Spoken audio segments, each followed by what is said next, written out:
উমরার শুরু থেকে শেষ পর্যন্ত কি কি কাজ করতে হয় যদি দয়া করে একটু বলতেন।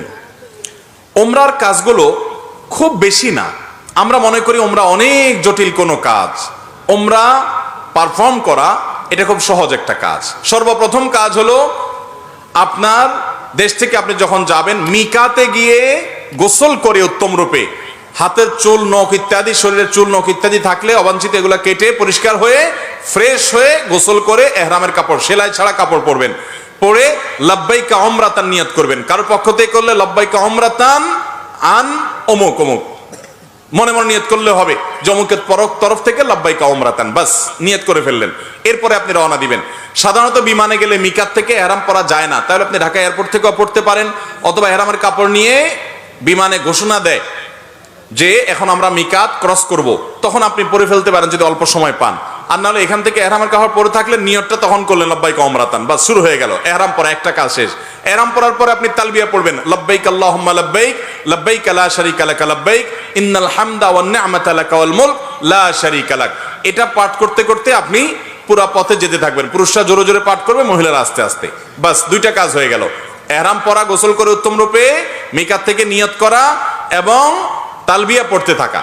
এরপরে আপনি যখন মক্কা যাবেন, হারামের কাছাকাছি যাওয়ার পর হারামে কাবা শরীফ দেখে তওয়াফ শুরুর আগ পর্যন্ত আপনার তালবিয়া পড়তে থাকবে। মসজিদে প্রবেশের সময় মসজিদে প্রবেশের সুন্নাহগুলো পড়বেন, আদায় করবেন, করে ভিতরে ঢুকে শুরুতে আগে তওয়াফ শুরু করবেন। 7টা চক্কর দিবেন। কাবাগরের হাজরা আসওয়াদ পাথরকে বাম পাশে রেখে ডান পাশে সবুজ লাইট রেখে বিসমিল্লাহি আল্লাহু আকবার বলে আপনি তওয়াফ শুরু করবেন। 7বার চক্কর দিবেন, 7বার। এই 7বার চক্করের প্রত্যেক চক্করে আলাদা দোয়া নেই, তবে এই চক্করে দোয়া কবুল হয়। দারুণ দোয়া কবুলের একটা জায়গা। মনে আল্লাহর কাছে যত চাওয়া সেগুলো পেশ করবেন। এবং আপনি রুকনে ইয়ামানি বলে কাবার 4টা কোণার একটা কোণাকে, অর্থাৎ হাজর আসওয়াদ পাথর যে কোণা তার আগের যে কোণাটা আছে তওয়াফ করতে যেটা তার আগে পড়বে ওইটাকে রুকনে ইয়ামানি বলে। ওই কোণা থেকে হাজর আসওয়াদ পাথর কোণা, এই দুটার মাঝখানে একটা দোয়া আছে, রব্বানা আতিনা ফিদ দুনিয়া হাসানা ওয়া ফিল আখিরাতি হাসানা ওয়া কিনা আযাবান নার। আর যেহেতু এটা আপনার তওয়াফে জিয়ারা বলে, এটা প্রথম তওয়াফ, অতএব উমরার তওয়াফ, এই জন্য আপনি এহরামের কাপড় পুরুষরা ডান পাশের বগলের নিচ দিয়ে বাম পাশে কাঁধের উপরে ফেলবেন। এটা করবেন। এটা করে আপনি এই তওয়াফটা শেষ করবেন। এবং প্রথম কয়েকটা চক্কর আপনি জোরে দিবেন, একটু জোরে জোরে দৌড়াবেন প্রথম 3টা চক্কর। এরপরে বাকি চক্করগুলো আপনি স্বাভাবিক থাকবেন। তো এই যে তওয়াফ 7টা দিবেন আপনি, প্রত্যেকবার হাজর আসওয়াদ পাথরের কাছে আসলে হাত দিয়ে ইশারা দিয়ে আল্লাহু আকবার বলবেন, বাস। আবার আপনি দোয়া করতে থাকবেন, এভাবে 7 চক্কর দিবেন। তওয়াফ করা শেষ, আপনি মাকাম ইব্রাহিমকে সামনে রেখে অথবা হারামের যে কোনো জায়গা দাঁড়িয়ে 2 রাকাত সালাত পড়বেন। প্রথম রাকাতে সূরা কাফিরুন, দ্বিতীয় রাকাতে সূরা কুল হুয়াল্লাহ। আর এই নামাজের আগে সম্ভব হলে কাবা ঘরের যে চৌকাট মুলতাজাম বলে ওইটা ধরে আপনি আল্লাহর কাছে দোয়া করবেন। এরপরে 2 রাকাত নামাজ পড়লেন, পড়া শেষ, জমজমের পানি পান করে আপনি সাফা মারওয়া সাই করবেন। প্রথমে সাফা পাহাড়ে যাবেন এবং পড়বেন যে ইন্নাস সাফা ওয়াল মারওয়াতা মিন শাআইরিল্লাহ ফামান হাজ্জাল বাইতা ওয়া তামারা ফালা জুনাহা আলাইহি আন ইয়াতাওয়াফা বিহিমা। পুরো আয়াত পড়তে না পারলে ইন্নাস সাফা ওয়াল মারওয়াতা মিন শাআইরিল্লাহ এটুকু পড়লেও চলবে, যে সাফা এবং মারওয়া আল্লাহর নিদর্শনের অংশ। এরপর আপনি সাফা পাহাড়ে দাঁড়িয়ে লা ইলাহা ইল্লাল্লাহু ওয়াহদা আনজাযা ওয়াদা ওয়া নাসারা আবদা ওয়া হাজামাল আহজাবা ওয়াহদা এটা পড়বেন। এবং লা ইলাহা ইল্লাল্লাহু ওয়াহদাহু লা শারীকা লাহু লাহুল মুলকু ওয়া লাহুল হামদ ওয়া হুয়া আলা কুল্লি শাইইন কাদির এটা পড়বেন।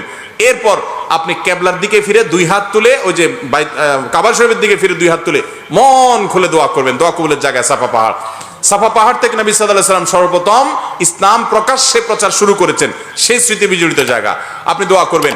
এটা ইব্রাহিম আলাইহিস সালাম এবং ইসমাঈল আলাইহিস সালাম এবং মা হাজেরার স্মৃতি বিজড়িত জায়গা। যাই হোক, সাফা পাহাড়ে দোয়া করার পর এরপরে আবদাউ বিমা বাদা আল্লাহু বি, আল্লাহ সাফার নাম আগে শুরু করছেন, তো আমি এখান থেকে সাই করা শুরু করছি। হেঁটে যাবেন হলো কোথায়? মারওয়া যাইতে মাঝখানে 2টা সবুজ লাইটের জায়গা পড়বে, ওখানে পুরুষ একটু জোরে হাঁটবেন, বাস এটুকু। এবং এই সাইর সময় আপনি জিকির আজকার তাসবিহ তেলাওয়াত করতে পারেন। তওয়াফের সময় ওযু থাকতে হবে, সাইর সময় ওযু না থাকলেও হয়ে যাবে, কিন্তু ওযু থাকলে ভালো।